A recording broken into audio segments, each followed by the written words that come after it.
Secretary John Vic, itatanong ko lang, why was there obstruction of justice? Paliwanag lang. Anong ginawa nila na obstruction of justice? I think General Torre would be the best one to explain that, ma'am. General? Sir. Sabi niyo nag-obstruction of justice, kaya aarestuhin na rin ninyo si Attorney Medialdea. Ano po yung ginawa ni Attorney Medialdea na obstruction of justice? We are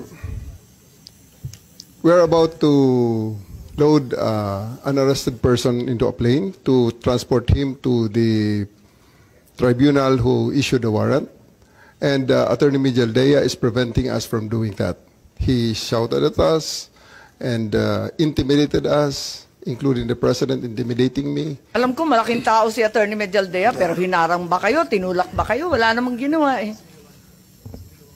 Hindi naman nadadaan sa salita yung obstruction eh. He did, ma'am. So I do believe that under that circumstances, I have to arrest him and I do believe that I used the reasonable force to ensure compliance for him to step aside for us to load the former president to the plane. So yun lang yung obstruction dahil nagsisigawan yung mag-asawa? He is preventing us from doing our job of loading the former president to the plane. Hinarang ba kayo? Yes, ma'am. Anong ginawa?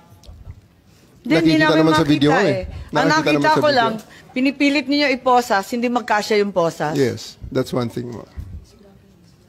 His blackmail way, he is preventing us. He actually placed another chair at the side of the president for the former president to sit, which is already very much delaying everything because the plane is already ready to fly.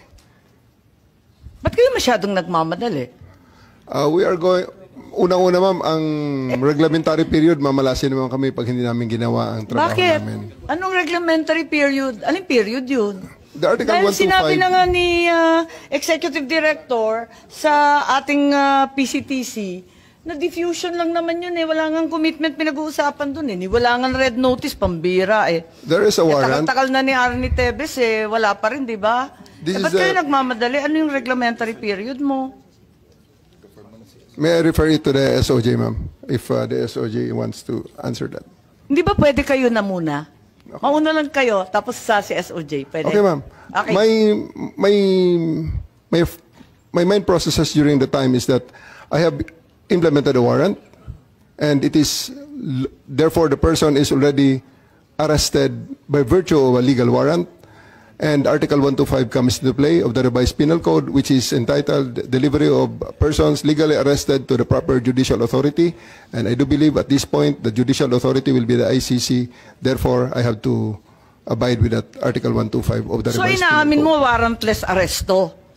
Kasi yung Article 125 ng RPC does not apply kung may warrant. So inaamin mo walang warrant? At the many stages, ma'am, all the many other, among other laws. Make up your mind, General Torre.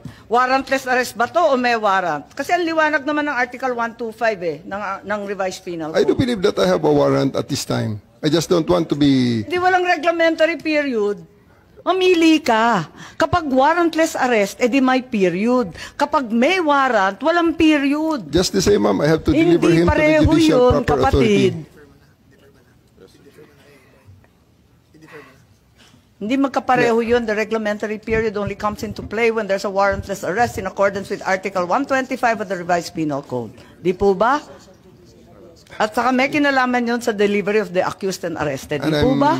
And I'm being cautioned by the DOJ, ma'am, that it may be sub judice already to discuss that because of the habeas corpus pending in the Supreme Court, ma'am.